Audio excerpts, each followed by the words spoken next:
Dati, hindi ako marunong sumayaw, pero simula noong nagre-reels ako, aba, panay practice na doon sa TikTok. Dati, nahihiya din akong kumanta. Ngayon, may nalalaman pang pabirit-birit. Akala mo talaga hindi sintonado ang boses. At isa pa, may palipsing-clipsing pa. At padabdab pang nalalaman.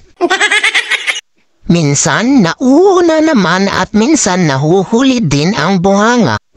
Akala mo talaga parang nalipasan ng gutom. Ito ang malala. Pinapasok na ang isang drama. May paiyak-iyak pa at patawa-tawa.